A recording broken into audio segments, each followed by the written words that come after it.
All right, we're recording. Thank you. Oh, we have people still joining. All right, I would like to call to order the meeting of the West Haven Subcommittee of the MARB, and today is November the 25th. The time is 10:04. I'm Kimberly Kennison. I'm the designee for Secretary McCaw. And this morning, I guess the only opening remark I did want to make is that it's feeling quite pleasant that the time, and it's exciting times with things opening up. Actually going to go on vacation next week, and I am really looking forward to that. It's been over 2 years since my family has been away. So I hope that everybody on this call is also able to get some time away and enjoy time with their family. During these times, we're not able to take in the joys of either nature or family.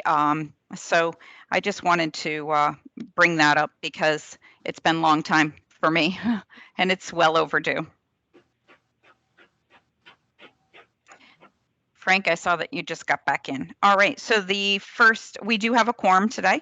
The first item on the agenda, second item on the agenda is the minutes of May the 5th, and I am looking for a motion, please.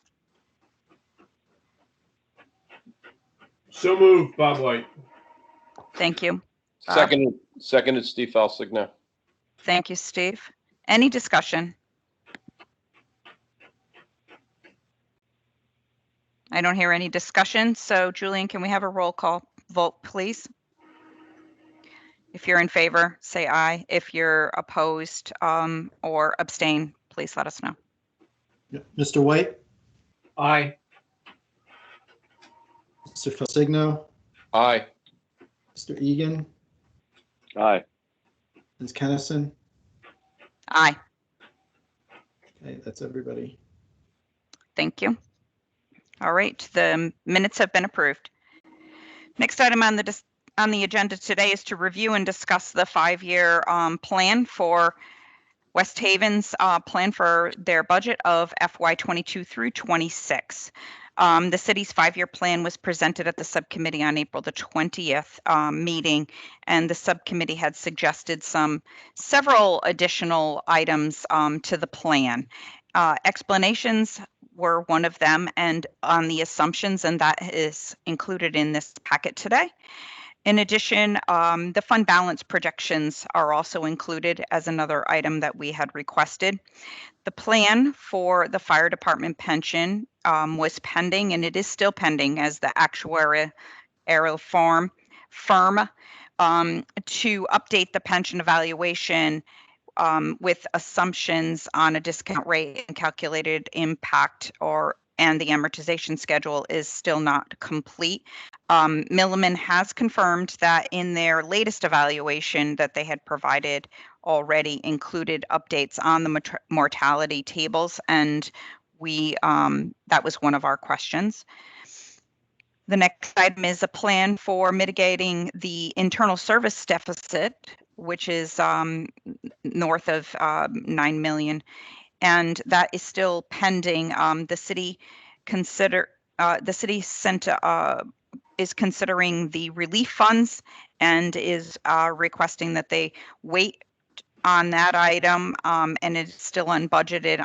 In April 30th, we received a letter from the city stating that they would build a mitigation plan for the internal service deficit during the summer, by the end of the summer. And that's the majority of the items that we had asked for. I think I will ask the city to please walk us through your new assumptions. And well, I guess they're not new, but some of them have been updated, unless Julian has anything else to add to the commentary.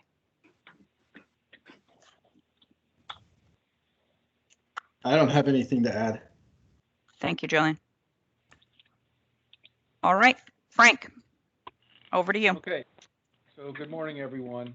So included in your packet are the assumptions that we used to build this 5-year plan. The grand list, we are assuming a modest growth that's consistent with residential improvements now that the valuation process is over. We do expect the sale of those 3 schools to be completed, and the property, you'll note, has been returned to the tax roll. We are projecting a negative impact to the tax roll as a result of the Haven project as buildings continue to be demolished. That demolition has begun. And one thing new to the assumptions are, I was made aware of 2 apartment developments that are already in existence that have tax abatements in place that are scheduled, those abatements reduce over the next couple of years. So that reduction would be an increase to the grand list, and those numbers were provided by the assessor's office, and you'll see those. That's Forest Manor and Parkview on page GF3 of the package. As far as the revenues are concerned, we didn't change anything as with collection assumptions. We're still going at 98.4%. One thing that we did include was $500,000 for the new tiered pilot increase. The numbers that we've seen preliminarily could be as high as $1.8 million. But rather than build a plan with $1.8 million in it, thought it was better to go a little more conservative. All other state revenues are held constant. There are no state restructuring funds in the plan. ARP revenues were included. Again, this is fiscal 22. After consulting with Senator Blumenthal's offices, we've got some modest growth on some of the other lines, licenses and permits. We are expecting to see go up again as people come out of this pandemic and start going back out into the world. Parking tags, we have an initiative within the city to monetize various areas as far as parking goes. And the legal instrument fees is the line that you'll see is the greatest increase. That is the new conveyance fees that were unanimously approved by the council last night. Investment revenues we're holding low. We're keeping that at roughly 1% of the general fund balance. And the residual equity transfers, that's the city portion of the police special duty that had been depressed due to COVID and functions not being done, construction being halted on some things. We're holding that constant. I do expect to see some sort of an increase in there, but we're holding that constant at roughly $250. In prior years, it had been as high as $350. But again, err on the side of conservatism. The transfer line from the sewer fund, that continues to drop off, and that is specifically related to the sewer fund reimbursing the general fund as the general fund pays off the old clean water debt. So those numbers are actual based on the debt service schedules. Salaries, we reflect contractual increases, so 1% or 2%. We have a new hire in the police department, as well as in 23 and one in 24.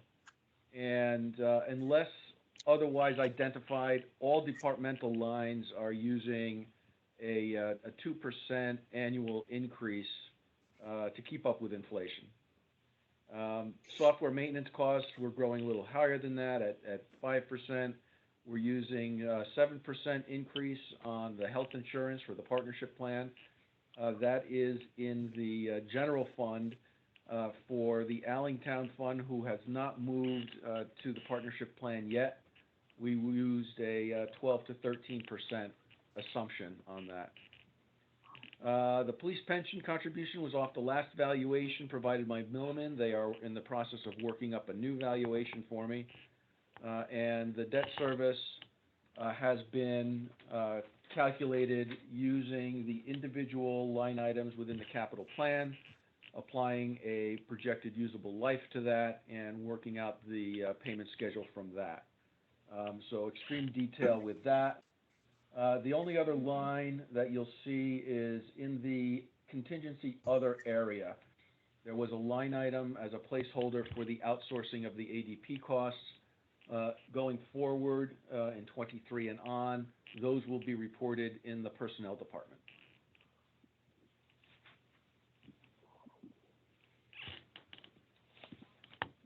And I think that covers most of the major assumptions, Kim.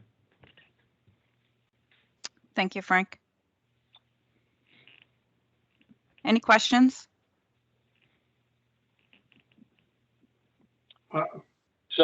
So what is still outstanding as far as something that we don't have definite numbers on? Well, it's a financial plan, so there are no definite numbers on any of them, but the actuarial valuations we're still waiting for. So we used the last numbers that we had from them. For the Okay. fire, right? For the fire and the police pension. Okay. And is it still kind of under construction as far as having a plan regarding the use of these one-time revenues if they don't come to fruition as I guess expected in the budget? Well, there are no one-time revenues in the out years, just in the fiscal 22, and I think that was already passed. So a couple things. So with respect to Secretary. the ARP funding, the local fiscal recovery funds, Treasury did issue guidance yesterday, and our OPM team is in the process of crunching the numbers. They provide the methodology to the states for the non-entitlement units. And remind me, do you fall under entitlement or non-entitlement? I believe we're entitlement. Okay. Yes. Second clarification is they did make it clear that Treasury has opted to utilize the language in the law to only allocate 50% of your award. How much do you assume in fiscal year 22 for ARP revenues, and what is your total award? We used 1.57, and I believe the total award for the city was 19 million. All right, so from a one-time revenue perspective for fiscal 22, your assumptions, I don't see any concerns there.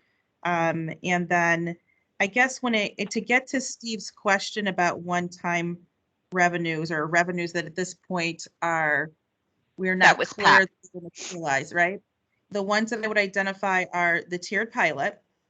I'm going to ask you to please quantify for us the Haven project and how much in revenue are you anticipating for fiscal years 25 and 26, right? Because that's the year at which you indicate new revenues. And then the sale of the 3 schools, you're anticipating some amount of property tax revenue that would also bolster your tax rolls. Those are the 3, and the rest of the committee can certainly weigh in. Those are the 3 areas where we have some assumptions in here that obviously we'll have to monitor whether they materialize, and that should allow us to evaluate the kind of level of risk, if you will. So tell me what you have there on those particular estimates. Tiered pilot, clearly you're at the 500K. But what about the Haven project and the 3 schools?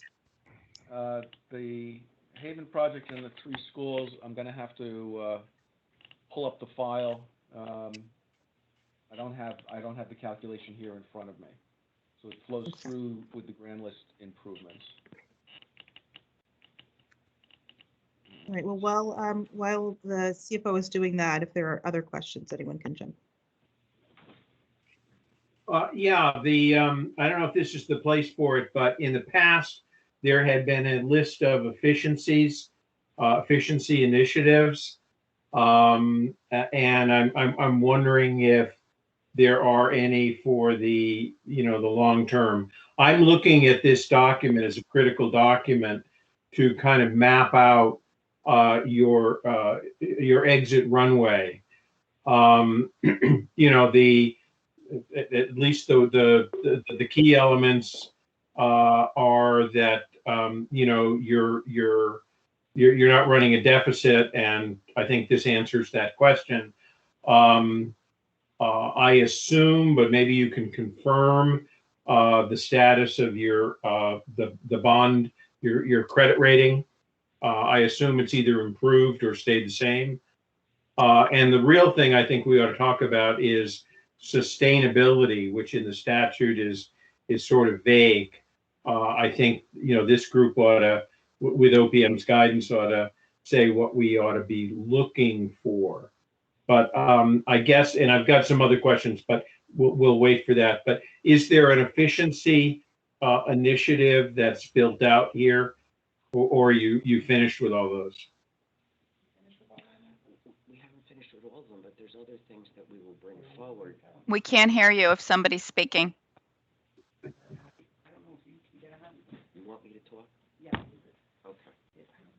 Having some sound issues still. If someone is trying to talk, we can't hear you. So, well, Frank left to go to Ohio, so it's Michael Mylone and I here. So Michael is going to talk. So I just wanted to let you know Frank's back. But as far Very as good. There are continuing. Oh, let me just get a chair here. Excuse me. I'm out of the picture. Take your time there, Mr. Mylone. We Okay. don't want the city's workers' comp costs increasing, so you just take your time until you're ready to Yeah, well, present properly, okay? a lawsuit because I'm not paid by the town, the city, so I go the other. Like, Anyway, whatever we do, we'll pass that cost back on, don't you worry. I'm sorry, as the oldest person here, I'm going to forget a bunch of stuff, but so this is off the top of our head. One of the things that the mayor is going to be doing is she's hiring a new personnel director, hopefully effective July 1st. And there are a number of continuing items that have to be addressed as part of the report that was developed about a year and a half ago. I can't itemize them for you right now, but a lot of them affect the operational issues that were raised and bringing them to another level. But the other thing, too, is the incorporation of all of the benefit administration into the personnel department for the first time. And that was a big issue because it was pretty fragmented and it was costing the city a lot of money because there was no centralized oversight of what was happening. The other thing, so a lot is going to be in the personnel area. Again, a lot's been done, but there's a lot more that needs to be done and couldn't be done because they simply didn't have the staffing. The mayor will now have a benefits administrator, actually it's a payroll benefits coordinator, who will be able to devote more of her time to benefits administration. And in October, they will be hiring a human resources generalist with recommendations of the study. So they'll have the staff in place, hopefully, to address some of the things that were put off until they had the people in place that they needed. The other thing that obviously will be going on is in the pension and benefits area. We're working with the 3 fire districts on their pension plans. Actually, one of them has already made some changes for level funding.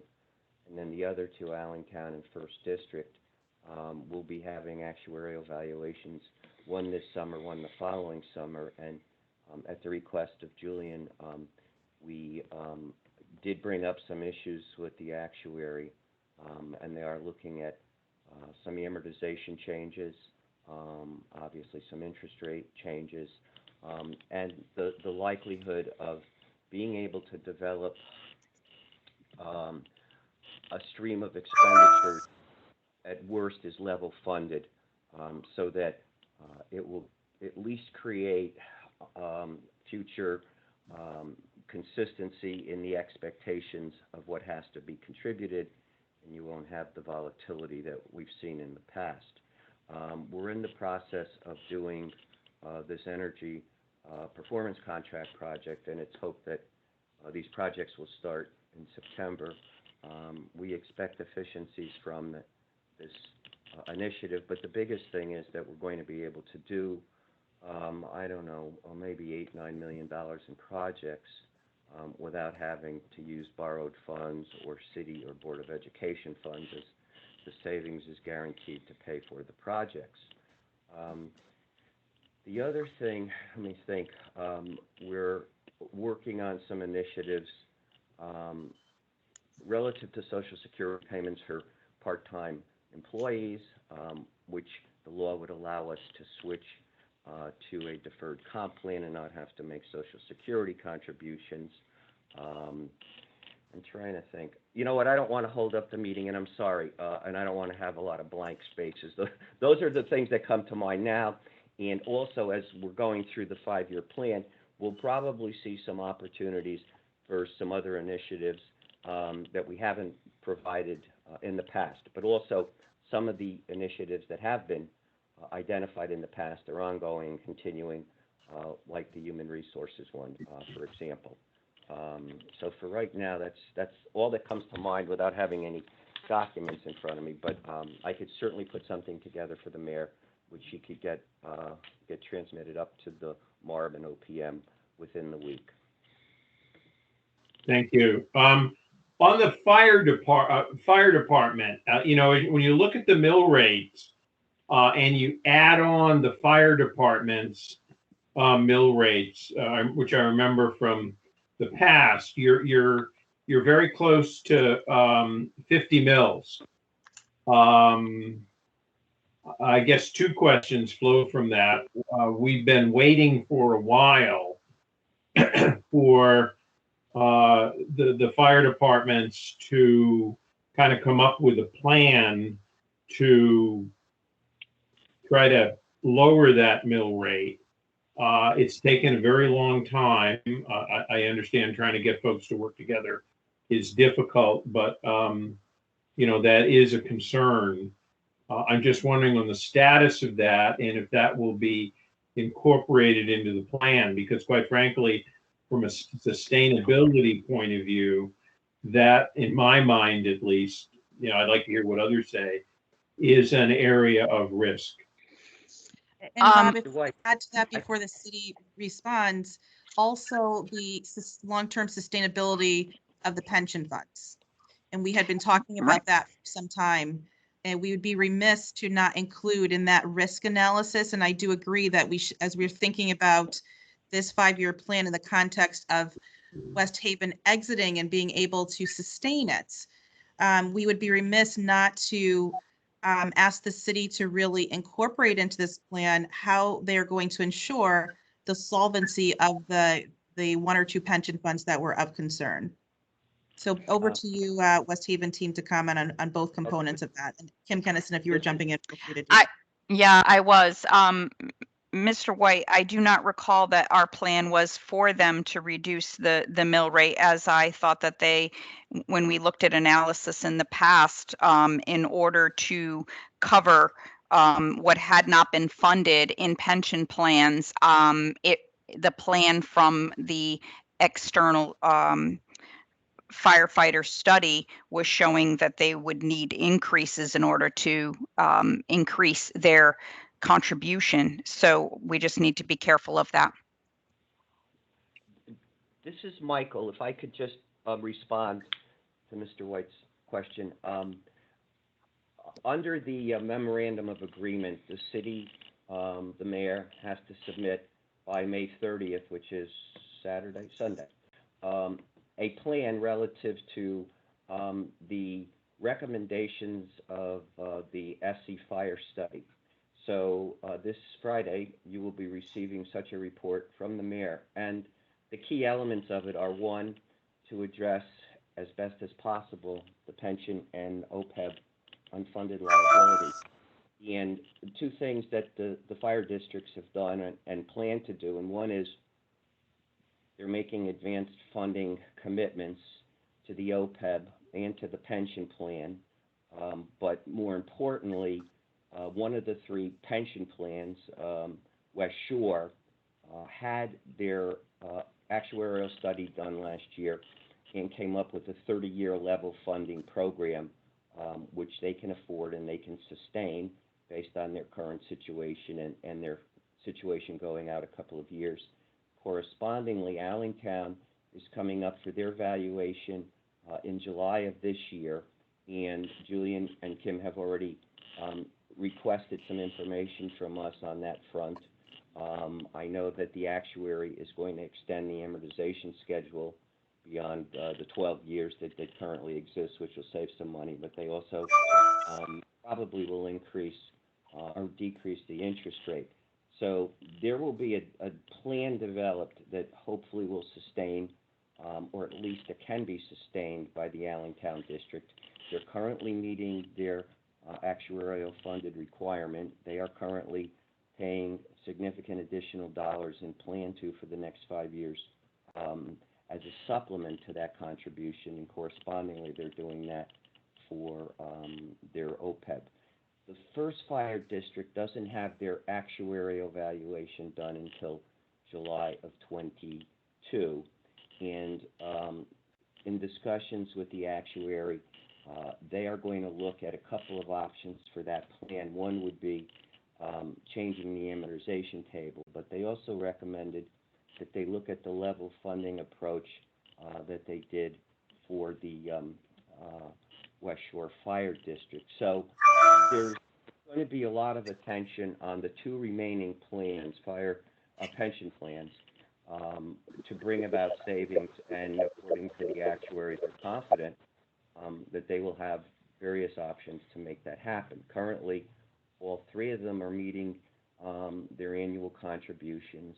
Two of them, Allentown and Center Fire District, are making additional contributions, and the only reason that West Shore isn't is because they have the level funding program in place, and so there is no need to.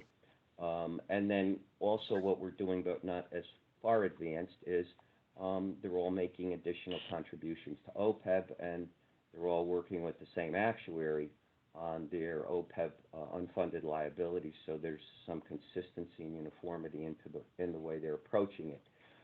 Relative to the mill rate, and I'm sorry, I should have started by saying that this report that you're going to get on Friday also includes a 3-year plan, a 3-year fiscal plan for the 3 fire districts. That was one of the requirements of the Memorandum of Agreement. So you will have a similar document for the fire districts that you currently are looking at for the city's general fund and sewer department and Allentown Fire District. So there will be a 3-year fiscal plan, and in that, Mr. White, there will be obviously mill rate estimates going out 3 years, and they will be combined with the city's mill rate so that you could see, one, what the separate mill rates are for the fire districts, and then on another line you can see what the total combined mill rate is for the residents in each of those districts, both motor vehicle and real estate and personal property. And based on the preliminary information we have, it does not look like those rates will go up more than about 3.5% over 2 years. So the average after this year is about 1.5 to 1.6% for the total mill rate increase in each of those 3 districts. And that was helped a lot, obviously, by the recent revaluation. And those comparisons are based on the revaluation base. They don't go back beyond that because it would distort the comparison. So I have to say that in our work with the districts, they've really accomplished a lot. There's a lot more to accomplish, but I think that for now they're on the right track, and their projections for the near term, the next 3 years, look very realistic and very conservative, but I'll leave that to you to judge when you get those documents. I mean, for one thing, they're all likely to get state aid. The 2 independent districts will not budget that as revenue because of a problem they had in the past where they budgeted a pilot payment that didn't materialize. So I know, looking at their revenues, that they're understated, and it's all a function of how much more they get under the pilot payment for motor vehicles. So I think that there's some positive things happening there. Still a lot more that needs to be done, but they have a plan to deal with the outstanding issues, and that will be conveyed to you through the mayor at the end of this week. Well, thank you, Michael. One question on OPEB. My understanding is that is not subject to any kind of audit. It's at least Allentown, and from what I gathered, both the other districts have implemented some kind of advanced funding. Is there any sense of whether the OPEB piece will be sustainable in at least the midterm? I can't tell you that with total and absolute certainty because we haven't been able, because of time, to just get our arms around their benefit programs like we did with the city's program. On the surface, it certainly appears that way, but I can't say it with total confidence until we really can dig into it and understand what the costs are and what the potential options might be for changing the plan structure. Okay, one final question, and maybe this is for later, but is the mayor and Frank comfortable that a mill rate for the length of this plan, total mill rate in the area of 50 mills is sustainable, that there won't be a taxpayer revolt somewhere in the near future? I think all taxpayers object to, increasing taxes. And again, you can't look at the mill rate on its own. It's a combination of the mill rate and the grand list. If we can get the grand list growing, which is part of what the new economic planner is going to be doing, then that in and of itself will reduce the overall mill rate. And I just wanted to add, I agree with what Frank is saying, and we're going to do our best. We're looking for other sources of revenue as opposed to just pushing the mill rate. So no, I'm not comfortable with it being up around 50 mills, and we're going to do everything we can because as Frank had said before, this is a plan. We're going to do our best to deal with the plan, but if opportunity comes that there's a different way of raising revenue that's allowed, and we are going to explore every possibility so that we don't have to push the mill rate. To that point, obviously the mill rate changes just for the general fund are very modest. It would be very helpful when we receive your fire pension plan is for us to layer on the anticipated mill rate increases to what we're doing here in the general fund for us to gauge the total impact to the city. And to that point, Frank, were you able to identify the economic growth that you're aiming for? How much is that? Because that is mill rate increase avoidance, which is the right way to go. So back to the 3 schools and the Haven projects. What do you have for us? So for the 3 schools, the impact in fiscal 24, just taking the grand list impact at the mill rate, is, bear with me here. So for the 3 schools in fiscal 24, the number is $53,000. It's the actual $52,215. In fiscal 25, there is an additional $160,245. And then, of course, that number would remain in fiscal 26. Got it. For the Haven project, the demolition, we're expecting to lose $102,630. That's the impact of that grand list change.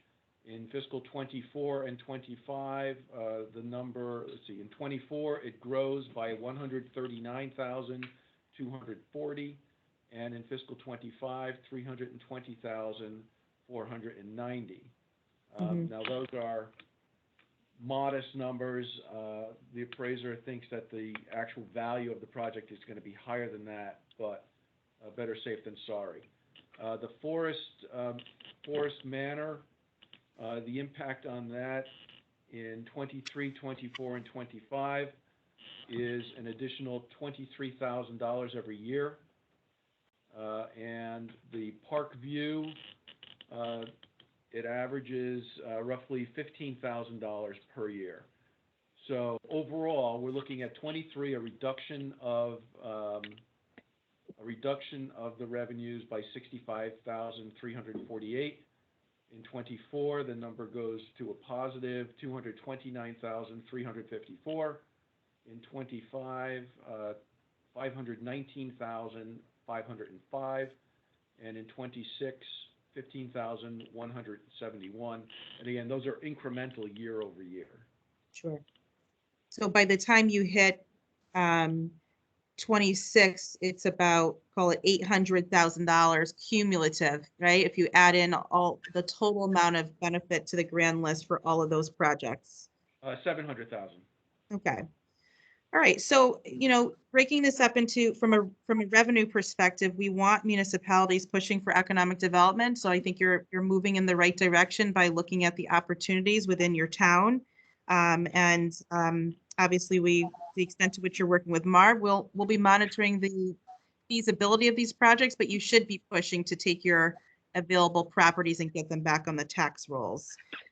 It appears that your mill rate assumptions are reasonable, and if you had to do some tweaking, at least your starting point is very modest, and each year you're at, the highest you're at a 0.8 mill increase, and many of those years, you're at a 0.2 or thereabouts. So from a mill rate perspective, I feel very comfortable what you've presented. Your assumptions with respect to muni aid, I think you baked in some conservatism around the tiered pilot, which is an appropriate course, and we will hopefully know in the next 2 weeks, giving you a little bit more certainty and the MARB more certainty on that component. With respect to the expenditure side of the house, I will note that you have pretty decent contingencies built in, and we're ranging from 1.5 million to 4.6 million. So you've baked in some cushion, if you will, in the event some of these assumptions on new developments don't materialize, and then also on the extent that your general fund pension costs are reevaluated. I think the committee would benefit from hearing from you if you believe any of these assumptions surrounding pension are going to need to be tweaked. I heard of a couple of areas where the long-term interest rate of return might need to be reevaluated. That puts some cost back on the city too, that would need to be considered. I will say that I am pleased to hear that we're going to get a fire pension plan, and I look forward to the committee reviewing that in further detail, because as you're hearing feedback, I think our role now for a municipality exiting is to assess the areas of risk, many of which we worked on during the past few years, and ensure that there's a plan to mitigate those risks. And so I look forward to seeing that. And finally, I do think it's important for us to look at where you'll be from a fund balance perspective. And I believe that our package did include fund balance projections. And I will ask either Julian or the city to please walk us through where you expect to be from a fund balance perspective. We want to make, good fiscal principles. You want to have reserves for when the surprise hits. So Julian, do you want to walk us through that, or would you like the city to do so? I think either one could. I think that the tables are, familiar in format. So with the general fund projections, you can see the in the first two rows, we have a couple of years of the actual fund balance results, and then the proposed or the projected fund balances based on the 5-year plan, reaching 8.5 million by FY23, and then increasing over the last few years of the plan up to a peak of 10.5 million. And then the rows below that showing the comparison to previous adopted versions of the plan. So if you have a color version of it printed out or on your screen, you'll see that for FY21, 22, and 23, the total fund balance projected for the end of those fiscal years meets or exceeds any of the prior, meets or exceeds the latest approved version of the plan. And then as you go out beyond FY24, it does, the projected fund balances are somewhat less than the last approved version of the plan. And then in the table just below that, it depicts all of those fund balances as a percentage of the budget as another form of measuring and comparing to the targets that the city had in previous versions of the plan. The bottom table, or the bottom two tables, show the projections for the fire fund. And you can quickly see from that even the current fund balance exceeds any of the previous approved plans. So that the fire fund, with respect to fund balance only, has sort of already met its long-term target, and there are no surpluses built into the plan for the fire fund over the 5-year planning period. But that's sort of the overview. I'm sure Frank has probably some comments to add to that, but that's basically how this is laid out. Thank you, Julian. Yes, if you, let's see. One thing you had noted, Madam Secretary, was the contingency amounts. If you look on page GF16 in the packet, those are the line item details. You'll see the very last line is the fund balance adjustment number that we're building in to build that surplus. Fiscal 23 is nearly $4 million, and that is the police pension payment that's coming off of the debt service. The city has decided that they want to take that money nearly in its entirety and push it into the fund balance rather than, arbitrarily mess with the mill rates. So I think the fund balances are in line relative to the last plan. Julian did note that the percentages changed a little bit. That is entirely due to the debt service. We now have built into our assumptions, or not assumptions, but projects. The Washington school needs to be completely, raised and rebuilt. So that number is in the document as well, and you could see on page GF19, it's close to the bottom, the impact in fiscal 25 from this project is just over $1.5 million. That was not in last year's plan. So as we came across these new items that's impacting the debt service, it reduced the assumption that I put in. I had hoped to get to 6.5% of expenditures, but I still think that north of 6 is still a healthy place to be. Yeah, I mean, I think GFOA recommends 10%. There are a lot of municipalities are not there. You're only about 0.5% off, and quite frankly, I respect the fiscal discipline that you're demonstrating by taking those funds and putting them right towards fund balance to get you to that 5% threshold in fiscal 23. If you manage this budget well, your contingency won't be needed, and you will further get your fund balance in a better position. So you're moving in the right direction from my perspective. You want to get to 10%. You probably will get higher than 6 if you continue to manage with strong fiscal discipline. Thank you. I wanted to inquire about internal service fund deficits, and if there are any updates or plans for addressing these deficits. That is another area of responsibility we have under the MARB. I know that you are working on a mitigation plan. Is there anything in here to address internal service fund deficits? No, there's not. There's not at this point. I don't have dollars around anything. One thing that we have discussed, the mayor and I have discussed, is as we start to develop the city, as you had mentioned earlier, Madam Secretary, selling the properties that the city owns to get them back on the tax record. We had discussed using the one-time revenues from the sale of those assets to either shore up the infrastructure that is so desperately needed here, as well as to put those monies towards reducing the deficit in the internal service funds. Okay, that would be very appropriate, Frank. Did you bake in that one-time sale of property revenue in this 5-year plan? No, no. Okay. I don't have any assumptions for one-time sales. Excellent. Other questions or discussion? Yeah, Yes, I have just Go ahead. I have a couple questions.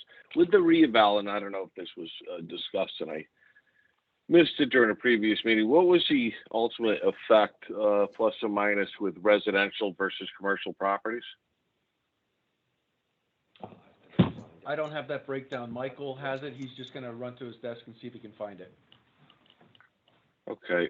The other question I have with regarding insurance premiums, it seems like 22 is flat funded. It's the same expenditures as 21, 485, 977.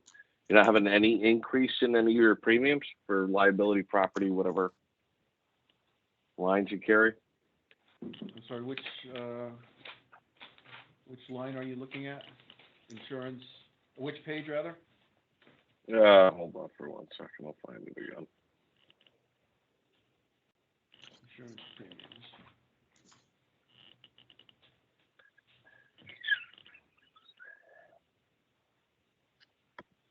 City insurance premiums are increasing each year on page GF 15. We are also building in increases to general liability and other losses. I think let's see, from 22 to 23, we are actually showing increases on all the health insurance lines as well. Yeah, I'm just talking specifically about like liability insurance, things like that. Because in 21, I would imagine you have, it's not a forecast anymore. You paid what you paid for 21, right? 485, 977. Well, that's still a forecast. This was built a couple of months ago, but yeah, it should roll pretty close to that. And then and for fiscal 22, it's 485, 977. Still flat, and then 23 increases, and each year after that increases. Right, but for the upcoming fiscal year, who do you guys insure with? Is it Kerma? Who's it, Lee? Is it Standard? Yes, Mr. Egan, Attorney Lee Tiernan. We use PMA as our third-party administrator, and we have a high deductible plan. We've been very lucky. And what Frank has done is he is increasing the contingency fund so that we can look out for any difficulties in terms of the high deductible plan. The administrator puts those plans out to bid, including our over insurance. And so, we feel pretty comfortable with the numbers. Anything could happen, obviously. Don't want to press my luck, but, we've had a pretty good history, and we have a risk manager in place for the last year, and she's doing a very good job in ensuring that we do more proper risk practices. So I don't anticipate large increases in this area. Okay, so, PMA is your TPA for your workers' comp, right? Correct. Okay. But also on liability. The third-party administrator for your liability? Both, yes. Okay. All right, so who do you actually insure with? I mean, who carries the policy for your general liability? We are self-insured up to, I think, $2 million. And then we have, PMA puts out coverage for the overage amount, up to $10 million.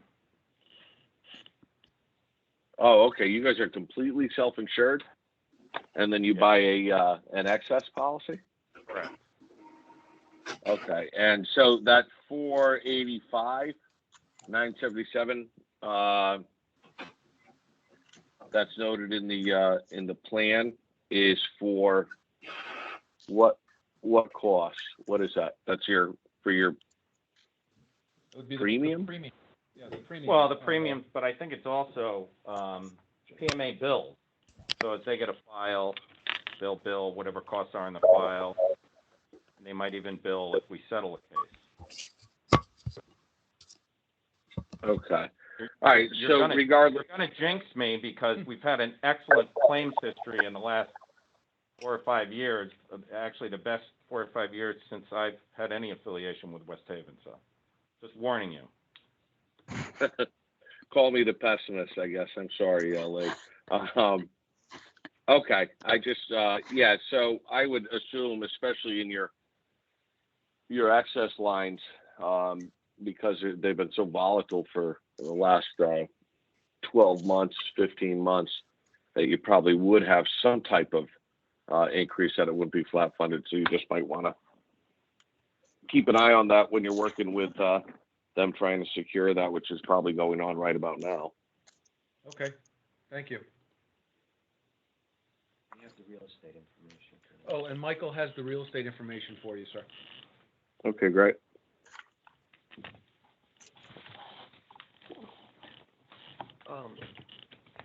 Pat, this is Michael.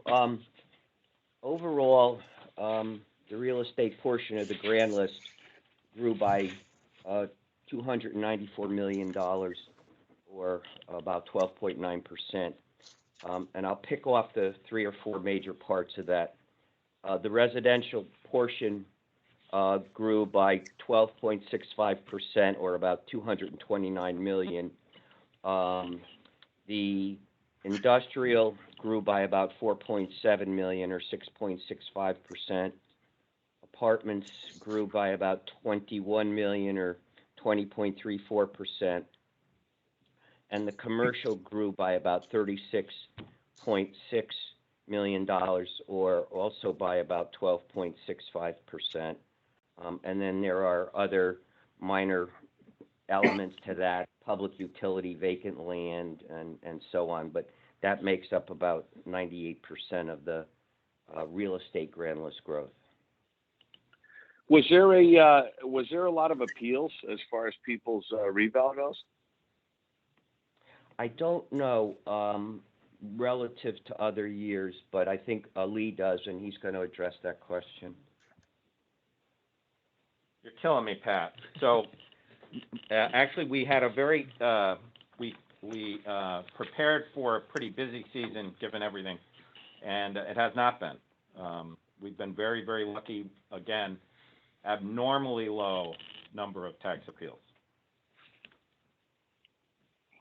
Okay. So another thing to highlight, which is just I think a general concern, is that the market as we see it, and I think as everybody in the field anticipates, is going to soften over the next probably 12 to 18 months for a number of factors, right? I mean, there's not a lot of supply, a lot of demand going on right now. That's been going on for probably the last 10 months or so, and I think the market's gonna tail off a little bit. And I don't know if people, when they're looking at it, because they're actually seeing real sales of properties at a higher amount, so they're comfortable with it. But as things start to decline, you might have a little more pushback on those things, and the actual valuation of properties will depress over, in the out years, and that could certainly have some effect on the grand list. I think that's going to be delayed, Pat, because what we're finding is that the building supply chain issues are directly impacting people's ability, even the small homeowner, right up to the large plan to build. And so I think what's going to happen is what you might have been correct, but the completed projects are going to be delayed. and that means that new construction is being delayed. So there's a lot of aspects of that I think will impact the market. There won't be the hop up and the hop down. It'll be more flatline until that supply chain can get corrected.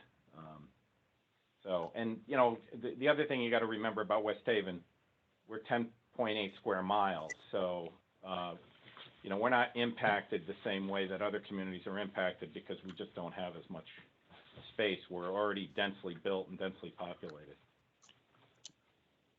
Yeah, I don't see these things happening tomorrow. I'm talking kind of, 18 months down the road, but could certainly affect the overall scope of what's mapped out in the 5-year plan. Other discussions, questions? Bob, did I see you jumping in there? Mr. White? Lee, when is the next reval, soft reval? It's a 5-year cycle. 5-year cycle, okay. So you're in the outlier. One other question just for the city generally. What would you be worrying about in terms of risk in this plan? And I know you put a lot of work in it and there's a lot of conservative assumptions, but what would keep you up at night? Here, let me, obviously, oddly enough, we're in our centennial. West Haven, and come June 24th, West Haven became a city. The last act of that legislative year, West Haven will be 100 years old. And if you look at the history of West Haven, I would say that I will call it political instability is the biggest fear factor to have a dramatic change in the direction of where the city would go. But other than that, I mean, you know, our major elements, take for instance, the University of New Haven. University of New Haven, when COVID started, you know, fearful of applications, fearful of lack of foreign students, fearful of how they were going to be impacted, not endowed like a school like Yale or even Trinity College. And yet, University of New Haven came through it with an increase in applications. They're not only back on track, they're growing, they're continuing their development on campus. So, you know, that's a positive factor. And I can tell you that just in terms of, even in the last 3 weeks, just in terms of development, we're raising the road near the water. That's spurring development along the water, spurring a lot of interest in development, you know, competitive development on parcels. And the other nice feature that I've noticed in the last 3 weeks is we're going to be embarking on deals for existing businesses. People that have weathered the storm with us are now looking to expand. And let me just give you an example of how things can grow and how government, I'll be quick, Melissa, I'm sorry, but how things can grow and things can be impacted. We're doing a $35 million redevelopment of senior housing near the water. It's a nice building, but HUD could not afford to redevelop it itself, so the Housing Authority had to create a financing structure. That the final product of that will mean that that building will be back on the tax rolls, number one. But number two, our local contractors are going to get a lot of that business. In anticipation of that redevelopment, a local contractor, a longtime local contractor in the city, is going to expand his business, and we are going to invite him to expand onto currently city-owned property, which will now become taxable commercial real estate. And he's not the only one. I have another one who wants to expand into the new investment zone, and a third one who was already in the investment zone and wants to expand further. So I think on both levels, we're actually seeing some pretty good activity. Look, the other feature is the elephant in the room for all the coastal communities: climate change, where the flood lines are going to be, and you know how that's going to impact all of us. And you know, like I say, we're raising roads, we're doing what we can, but that has to be in the back of everybody's mind. West Haven's elevation levels do not increase very dramatically from the shore to about a mile in. So, it's something we have to always keep in mind. One thing that I would say, Mr. White, is that, the concern, as Lee said, would be the political climate. So this plan does include items such as taking the savings in debt service and putting it to the general fund rather than trying to reduce the mill rate. One-time revenue usage. I think we've gotten to a position where we're not looking to use revenues from the sale of properties to try to balance the budget. That could certainly change, as we go on in time with new elected officials. On a positive note, the debt service numbers are assuming that all capital projects are being funded through general bond issue. So to the extent that we can use some of the stimulus money, that the Board of Ed can use some of the federal money to pay for part of the school renovations, to pay for some of the infrastructure, that will in turn reduce the debt service. So I think as we look at some of the bigger objects, maybe something with a 15 to 20 year payoff as far as the debt goes, to try to fund those through alternate sources, that ultimately reduces not only the debt service line, but you could then turn around and use those funds to, again, reinvest in the city through maybe another new hire, bolster up some of the other departments. So we're looking at ways to not necessarily crash the mill rate, but keep it constant and still be able to increase the effectiveness of the city. Madam? Yes. Frank, I do want to, for you and the mayor, I do want to commend you for definitely taking that savings in the debt service and plowing that back into fund balance to help. That's financial stability, and that's really important.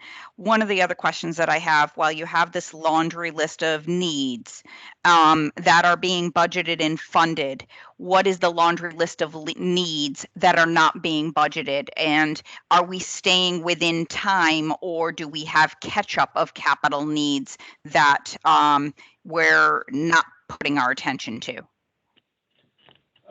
No, I think over the last couple of years, we've kind of developed the discipline around the capital needs.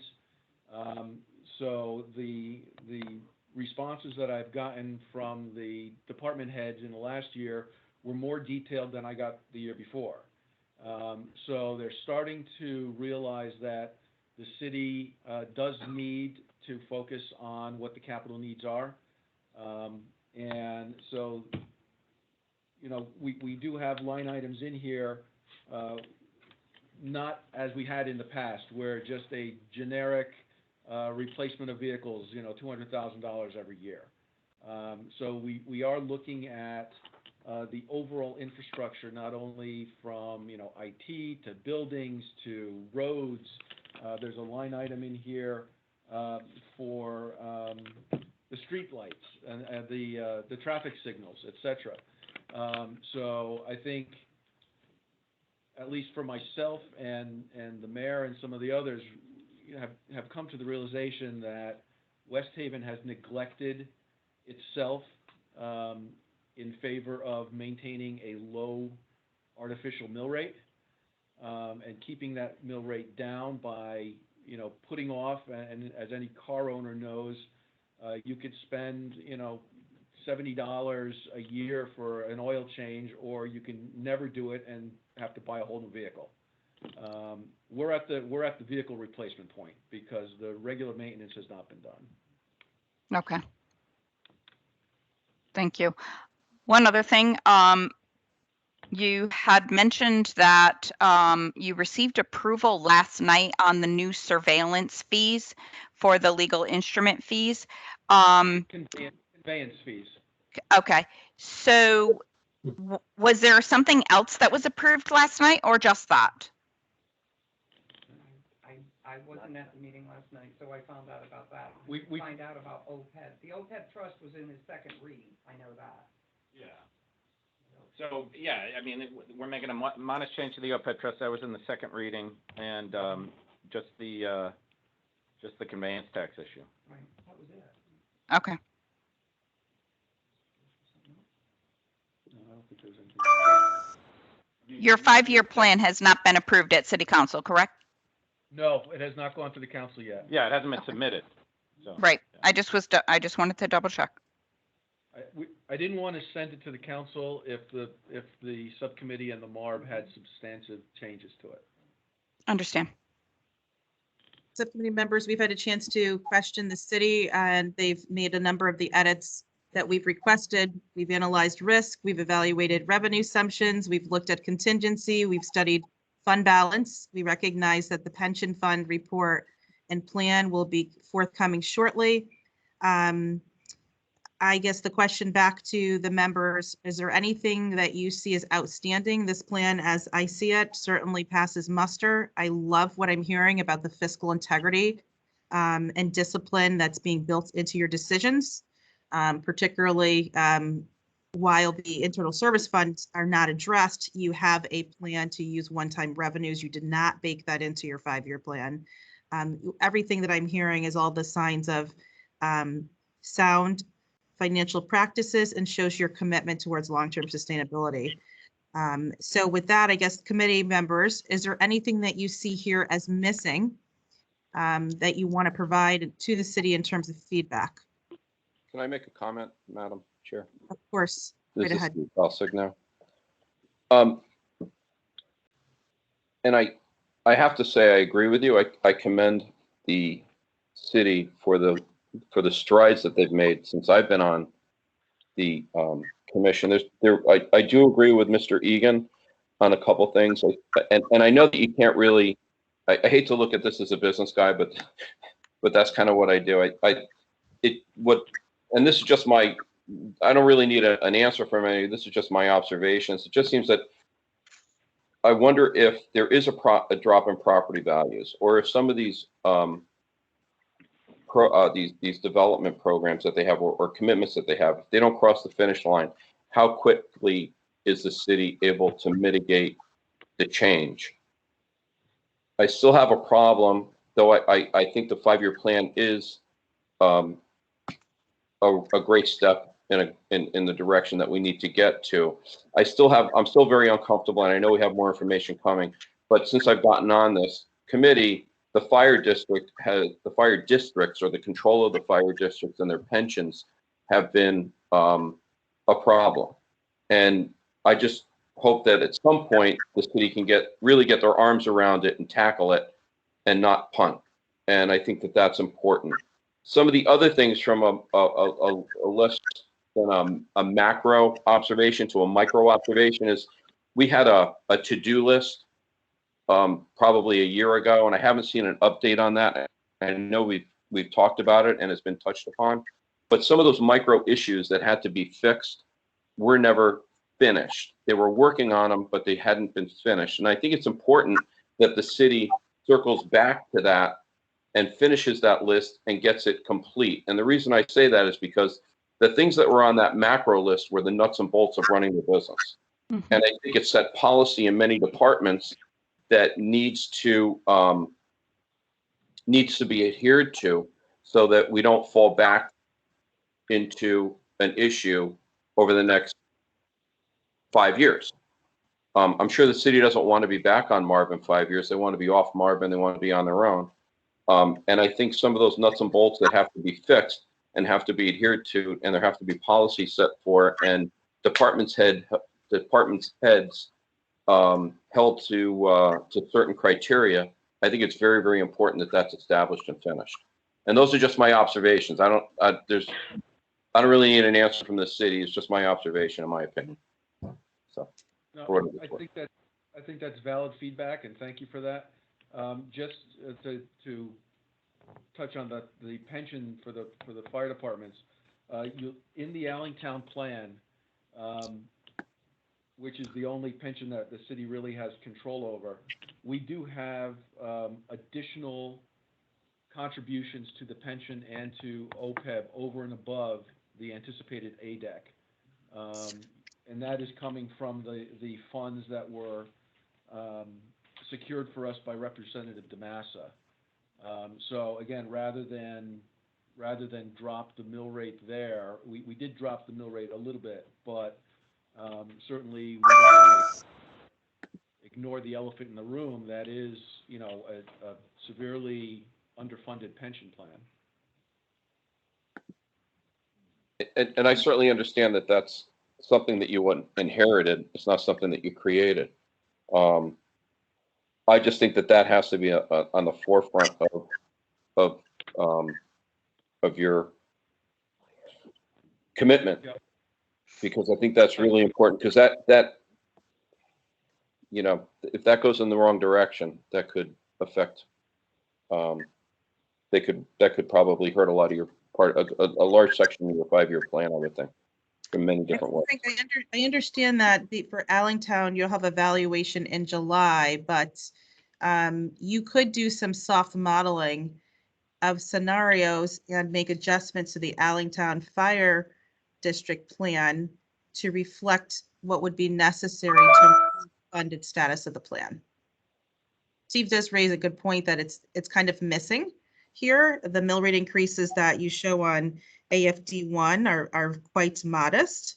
You know, that would be one area to strengthen this 5-year plan, at least for the district that you're responsible for and you have control over. Sure, we can work up some what-if scenarios. Great. And Other to discussion or- piggyback, Yeah. Secretary, to piggyback off of Stephen's comment, I think it's also important to note that the initial plan, if they were not reporting to the MARB, did not include some of these adjustments for Allentown. We had to push the envelope to make that happen, Secretary. You did do that. And that's when the mill rate increased. So that I would have hoped they would have done on their own, not needing our pressure to make that happen. Thank you, Kim.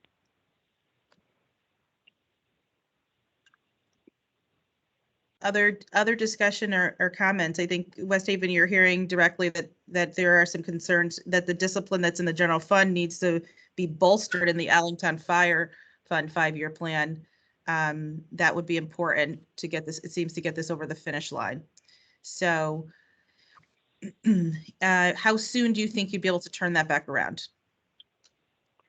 I mean, I can put some what-if scenarios, but the fund is a fairly modest fund. There aren't many line items in there that are volatile.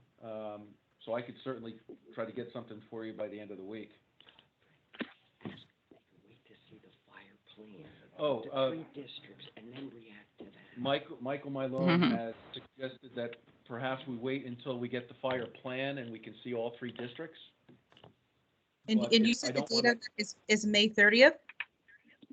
It's May 30th that it's due. May 30th it's due. Okay.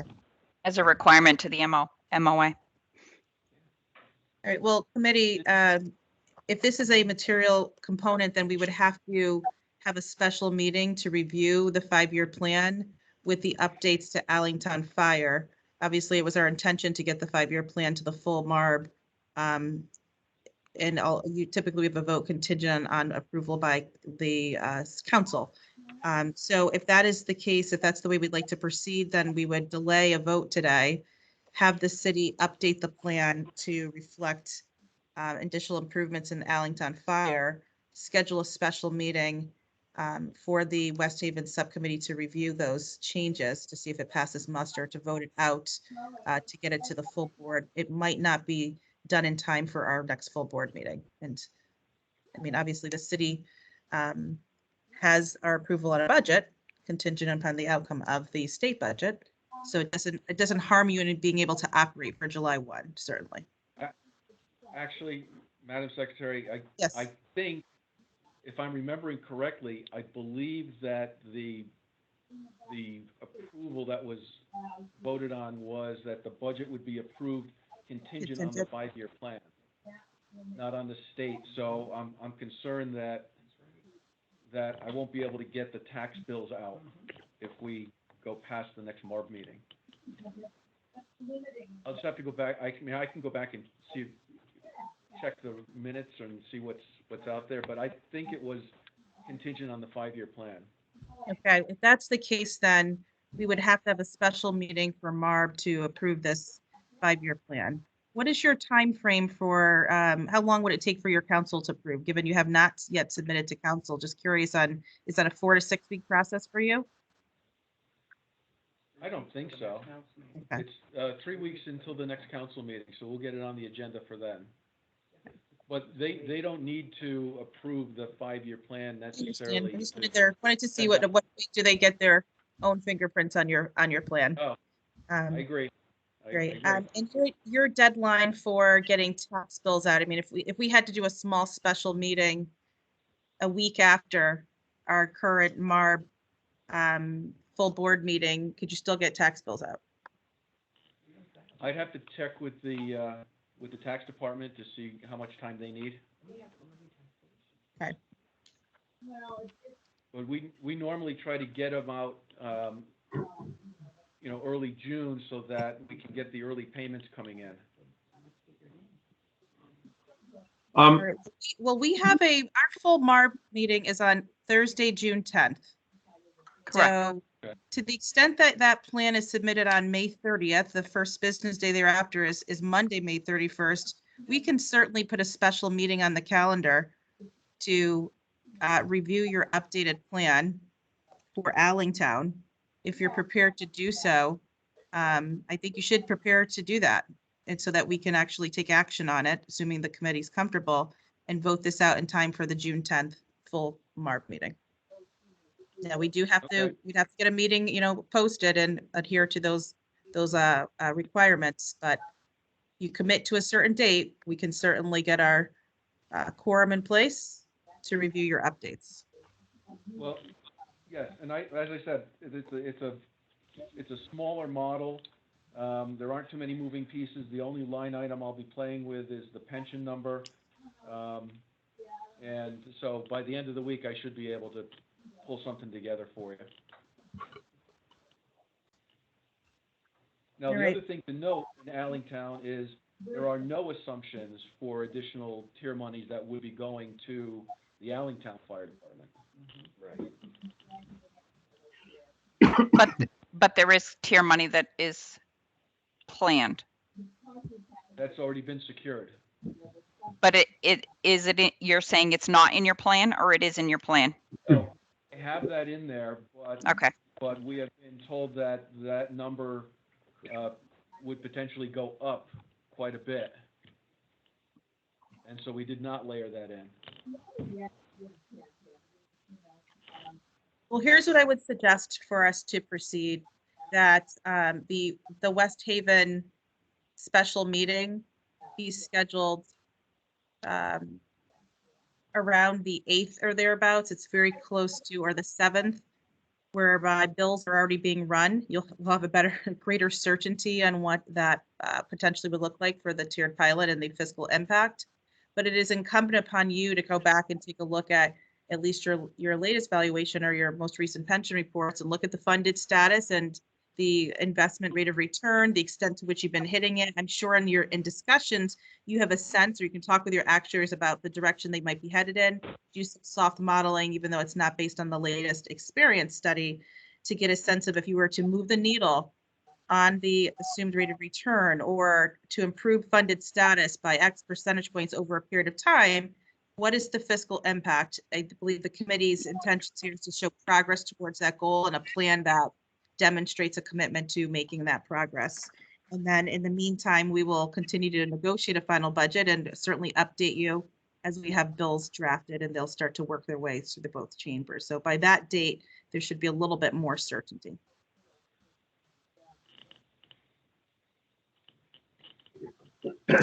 Does that timetable work for the city in terms of getting the 5-year plan to the council? I mean, my own view is, well, I'd like to see, the results of that soft modeling. I don't foresee a situation where, at least I would say, I'm going to vote down this 5-year plan and therefore scuttle the budget. I mean, I think it is good additional information, which quite frankly is going to be tweaked yet again after they get the study. So I just don't want to interfere with them getting this to the council. I don't know how I don't know how the secretary feels or others feel, but. Well, what were the city's intentions today? Were you intending to get this through council and have it approved? I mean, alternatively, you can update the Allington Fire section and we can have a special meeting earlier than that. I don't see that as a heavy lift. If Frank is indicating he can do it in a matter of days, then he should do that to respect the other committee's members' feedback. And we get in the room, review it, and favorably vote out the 5-year plan. So why don't we agree today that a special meeting needs to be scheduled, and let's have the team work offline with Frank to see how fast he can update Allingtown and how quickly we could get a special meeting scheduled. The tax department has texted up and saying that the latest they need to get the bills out would be June 1st. So we were expecting to go out next week because West Shore Fire is the last mill rate we were waiting for. They vote on theirs this weekend. Okay. Well, the full MARB meeting was not scheduled for June 10. So you had this problem irrespective of the timing of this 5-year plan. We have what do you mean we have? I'm sorry, Madam Secretary, what problem did we have? You're clearly intending to go out with the tax bills on June 1st prior to the approval of the 5-year plan because the MARB meeting was not scheduled until June 10th, the full council meeting. I would agree with that. Okay. Yeah, that would still have been a problem, yes. So in any event, then I think the plans don't, the plans should remain as just discussed. We'll update the Allingtown Fire at the request of the committee, and we will schedule a special meeting before the full council and review that plan. I would hope that it would be favorably reported out, and then it would go to full council as scheduled for June 10th. Okay. All right. Okay. I just have I just heard something, and I just want to make sure I heard it right.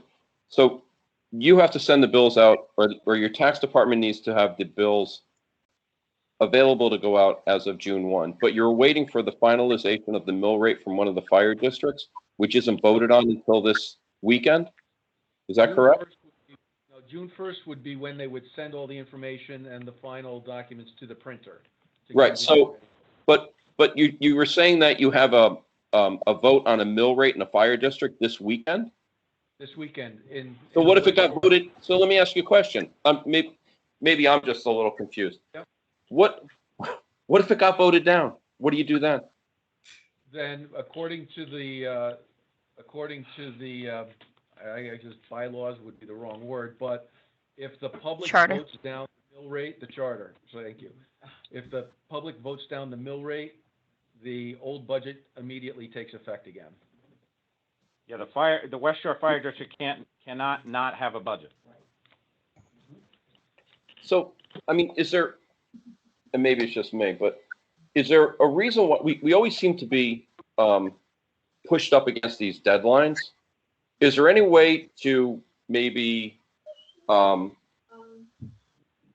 forward think, or maybe there just isn't any other way because it's, that's the way the towns work. I don't know. I mean, many of the deadlines are prescribed in charter. West Haven is not unique in this regard. Yeah. Stephen, and then they have a time frame in which they have to submit their budget. Then we do the review, the time frame it takes for them to complete a 5-year plan. It is nuanced, quite frankly. It's worsened when you have a state budget that contemplates municipal aid and there's a lack of clarity. Right. So, and it's a long session. So therefore, you don't have. Maybe I'm just oversimplifying it. I apologize if I am. So. It's business versus government. It is. I couldn't do what you guys do. Oh my God. Must remain nimble. Run Okay. fast You and guys then walk. are, listen, I give you a lot of credit, and I give the city of West Haven a lot of credit. I really do. You've done a great job pulling this together. You've made so much progress in the past couple of years. So we'll get this to the finish line, and our team will work with you, Frank, on the Allentown piece to give any clarity and guidance. The sooner you get that in, and we will get our special meeting scheduled immediately so we can meet the posting and notice requirements. All right. So I think we've, okay. What I'll I do, think Madam Secretary. Oh, Yes, sure. I'm sorry, I didn't mean to interrupt. Go right ahead. I was going to say that what I'll do is I'll try to work something up, kind of not a finalized, but kind of where my thoughts are by tomorrow, and send that to Julian and Kim to see if that's kind of where they were thinking the model needs to go, and then I can put the finishing touches on it. Excellent. Excellent. Thank you. Well, thank you all for our engaging discussion in the 5-year plan. I believe the next item is an update on the corrective action plan. I do have to hop off and leave you with Ms. Kennison and the rest of the committee to lead the meeting. Thank you so much. Take care. Great work. Thank you, Secretary. So as regarding the corrective action plan, to my knowledge, we did not receive any kind of written update in the corrective action plan. So is that accurate, Frank? That's correct. Okay. I didn't have time. I mean, we're moving. The new purchasing person is in place full time now. Okay. And he has been going and kind of shadowing the old purchasing person, who has been kind enough to devote some time to training, etc. So we are moving forward with that. The mayor's status report will be to them June 1st, And which will have a lot of this information. And Michael just mentioned that the mayor's status report will be sent to you on June 1st, which would cover a lot of this information in more detail. On the corrective action plans?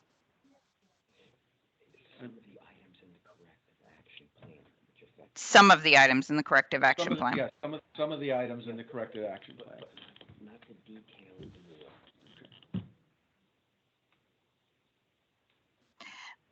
Okay. But I just want to be clear going forward, because I feel like I'm banging my head up against the wall sometimes. And that is that, this should be something that is standard that we should just get with our packet with the monthly financial reports. And so I'm hoping as you get people in place that this doesn't become that I have to keep asking for it and I sound like a broken record, and nobody likes that sound of a broken record, and I don't like to be the broken record. So I am asking that gets presented to us on a monthly basis. If you don't have the staff to do that, Frank, then I guess my guess would be, when will you have the staff to make sure that you can provide that on a regular basis?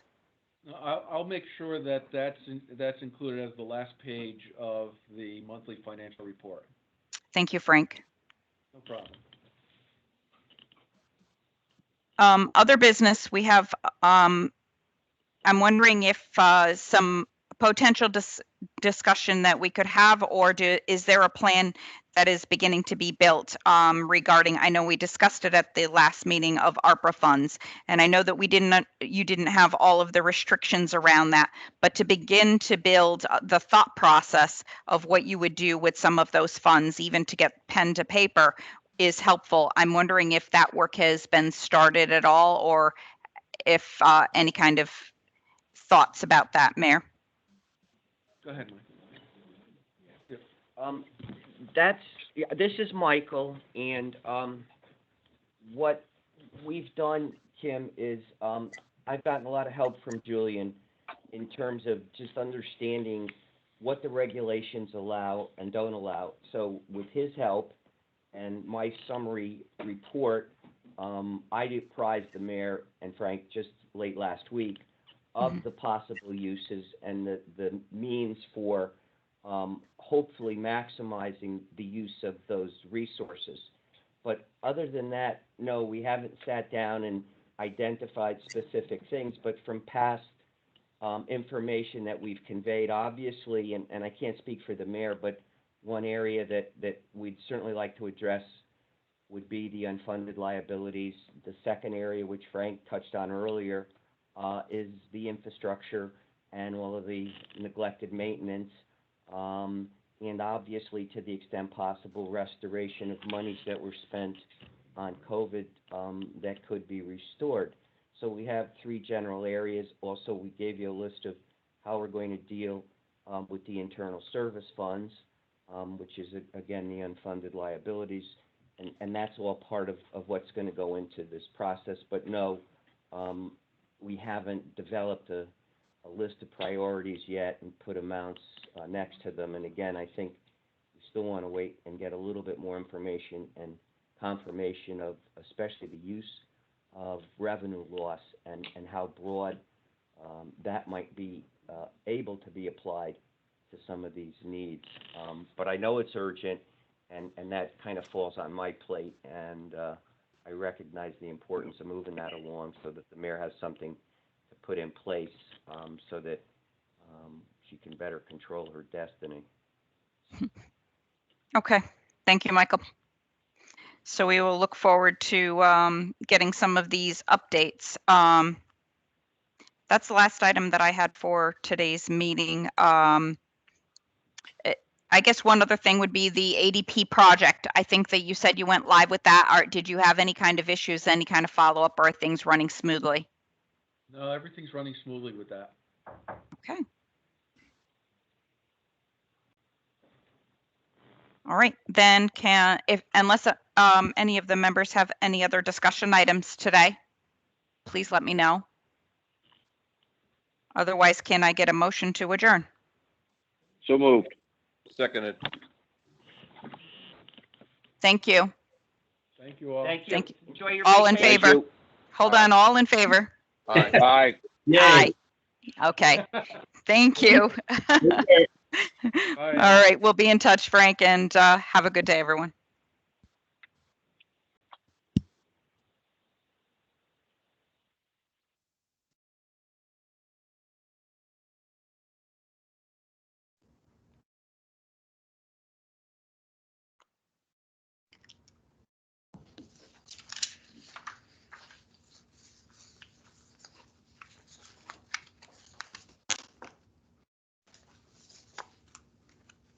Have you stopped the recording?